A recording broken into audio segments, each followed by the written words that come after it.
Friends, I would like to answer another question in this video. The question is, why does it seem that you are doing nothing most of the time? It is proper to ask that question given the circumstances that you are in, and the world is generally in its thinking process.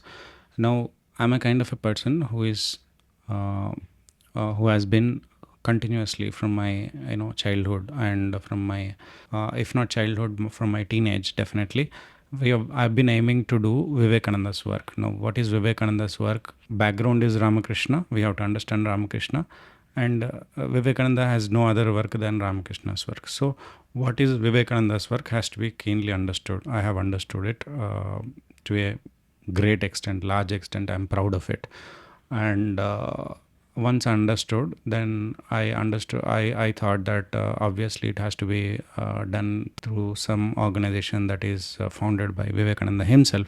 But the people members of that organization have different ideas today. I mean, mostly involved in selfish religion and not unselfish religion. If you want to understand what selfish religion, what I mean by selfish religion and unselfish religion, there is a video. I will try to place it in the description. Now, after that, I have separated myself. I've resigned from that organization, and then uh, I have tried to find what other methods are there to do what Vivekananda wanted. I found one, and I have been sincerely doing that, studying it and practicing it from 2016 January. And then I'm making a lot of progress. I can see that, but people will not be able to see it, because generally what is understood is, if it is a woman, there she has to do certain things. If it is a man, that man has to do certain things, otherwise we don't think they are contributing, etc. There are so many ideas that are based on a delusion, and we understand what it is, worldly ideas. Okay, so I'm not going to take too much time to address those worldly ideas, but I'm actually accepting that there will be a genuine reason for people to believe that nothing is being done. But having said that, we need to understand what I am to understand what I do. I am a person who is like a catalyst. I don't have any duty under or beyond the sun like Vivekananda did. Vivekananda also did not have any such duty. The idea of duty is that which makes people grind themselves into powder every day in this world. So we are free people like that. So there is no person who can say that this is your duty and you are bound to do it in this world to me. Okay, and because I have never taken up any duty like that. So what are we, what do we think is our role in this society, if at all any? We are catalyst. I've been telling this from more than a decade, much more than a decade, nearly 2 decades. We are catalysts. Catalyst means you don't involve in the chemical reaction, but you speeden it up. Okay, that is exactly why Vivekananda wanted monks to work in the society, for the society, and that work has to be done by society, but maybe inspired by you, maybe coaxed by you, maybe requested by you, etc. And therefore, definitely, because we will feel out of place, because our place is in the forests, but Vivekananda wanted us all to go institutionalize and organize, etc.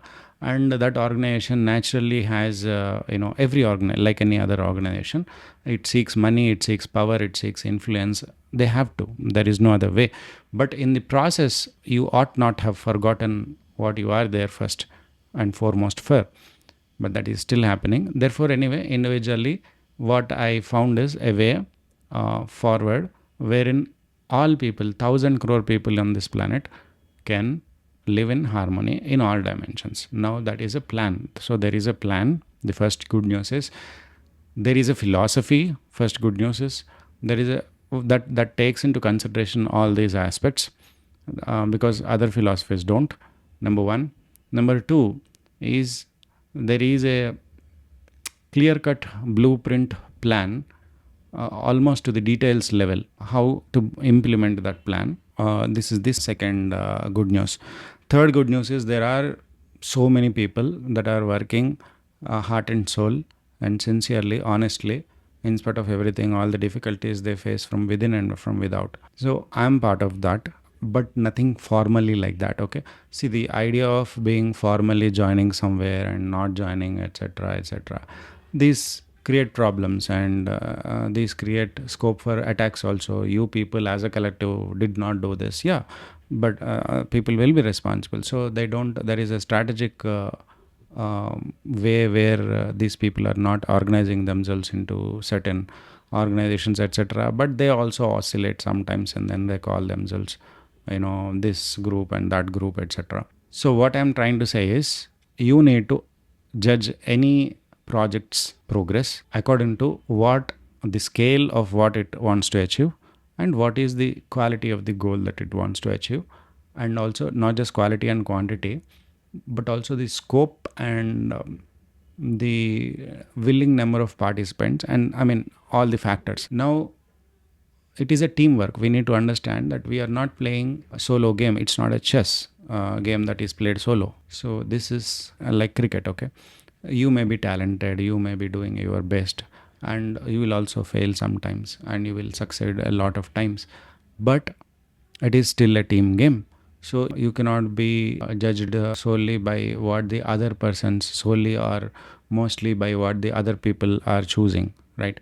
So in this teamwork, and where, especially where free will, consent, all these things are taken into very important place. I mean, they all have important place in this whole teamwork.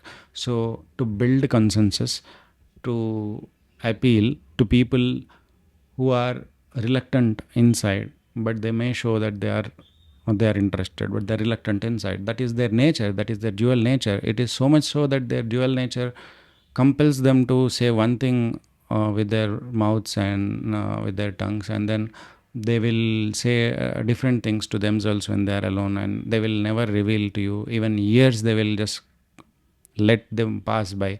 They'll just wait for their own, because they're simply obsessed about themselves. They do not care for others at all, and that is their recipe, the secret of their happiness. That is what they believe.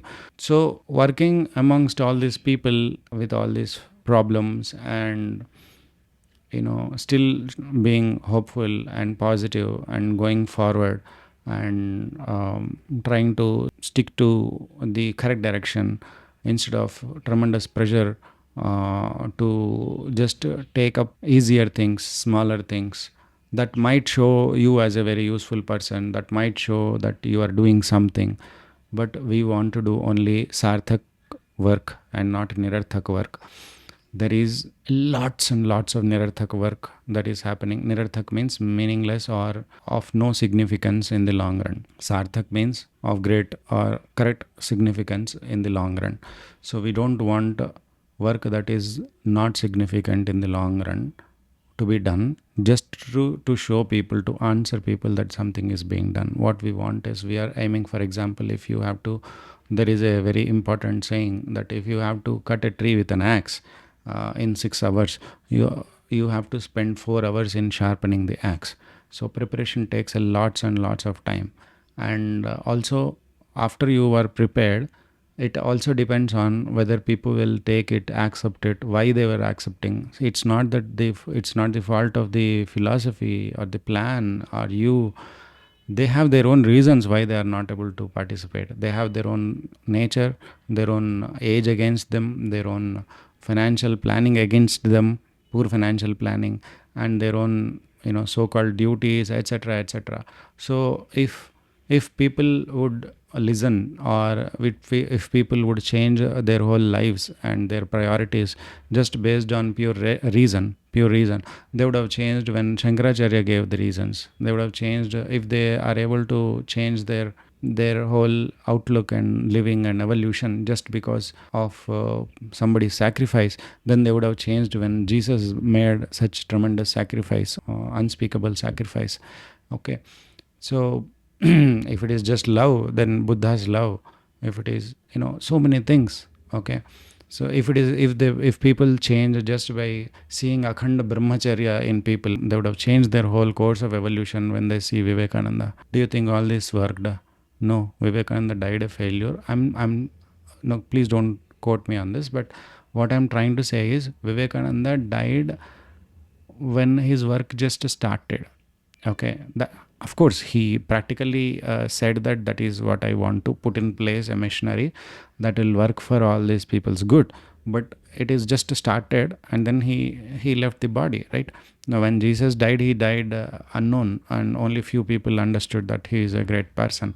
When Buddha died, yes, so many people understood, but he also started a women's monastery, where he said that if I start, there is a men's monastery already, but if I start a women's monastery, this the whole longevity of my movement will last much shorter time, because there will be obvious, men and women mix, and there will be obvious dilution in the evolution, in the longevity.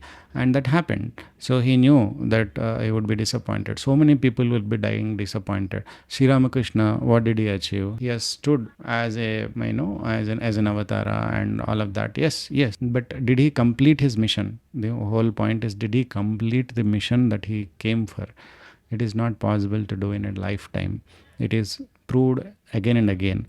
So what we have done so far, will you count it by the amount of money generated? No. Will you count it? How do you actually measure the contribution? So you have to correct the instrument of measuring. You have to have zero error in what is measuring this contribution. Unless you do all these things, we cannot really measure what kind of contribution we are doing. The preparation is huge, and we will stick only to sarthak work.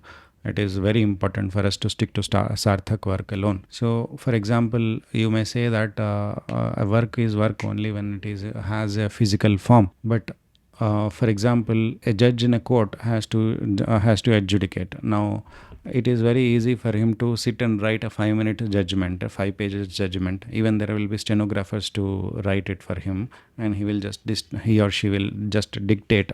So why does it take so long to adjudicate? Because before that adjudication, the process is about thinking about justice and what are the circumstances and weighing. That is a careful, that is a loving and patient work. So people who do not have actual experience in physical work and experience with working with 100 people at once, then practical experience for years, then they will think that everything is like Sandeep Maheshwari motivational video, wherein you can ask them that you are showing 100 reasons for why you cannot do this or why this is not happening, but show me one reason why you can do this, etc. Sandeep Maheshwari or such motivational speakers are just making their own. For example, how many Sandeep Maheshwaris, how many people try to become Sandeep Maheshwari, and how many are Sandeep Maheshwari? Sandeep Maheshwari is one. How many people are trying to become Sandeep Maheshwari? If you see in the market, there are 1,000 to 1, that is the ratio. 1,000 people come, 999 people fail, and only one person succeeds. But he wants you to be that one person, which is unrealistic. Okay, all the time you have to be that one person. So this is just a sign of immaturity and childishness to think that everything works like in motivational speeches. There is practical world is much different. So for that we need, Vivekananda said, I will tell you how great you are if you tell me how much you have struggled. So if there is no real struggle in your life, by God's grace, it is not there. But I will probably try to pray for that you might have to encounter some problems, some conflict, some big issues wherein you have to go down and then up and down and up, etc. Yes, your consistent spiritual practice or the peace may be disturbed, but you will learn lessons that are really important for judging people who are greater than you. Because unless you have struggle in your life, you cannot see the struggle in other people's lives. You think everything is straightforward and easy. You may have a good estimation that is the struggle they are doing, so let me avoid it. You would just you are closing your windows and praying, right? This is what Vivekananda opposed categorically. He said, if you want to develop, you open your windows and then look at everybody and see, and then once your brain reels, your heart stops by looking at people's struggles and why they are struggling, etc. It may be silly for you, but you have to understand that it is very serious for them. Once you see all these things, and then your brain reels from that, your heart is about to stop, then fall down at God's feet, and then that will be the prayer wherein you will get indomitable energy. Now when it will come is in the God's hands. Okay, so if as long as you don't get that indomitable energy or brand recognition, that you as a, people don't fall at your feet, if you think that that is a failure, that is again childish and again immature things, etc. Because you do only what it is in your hands, you are accountable only for that. Okay, you're not accountable for other people's choices, but you can influence them. But are you working to influence them? Yes, you are working. Are you able to do what you wanted to do 10 years ago, 20 years ago? If that is the question, yes, we are doing as much as the circumstances allow, as much as the design in the world and the level of evolution that the world has come to, all of these things allow, we are doing that. I just wanted to answer this question. I hope there is some clarity. Thank you.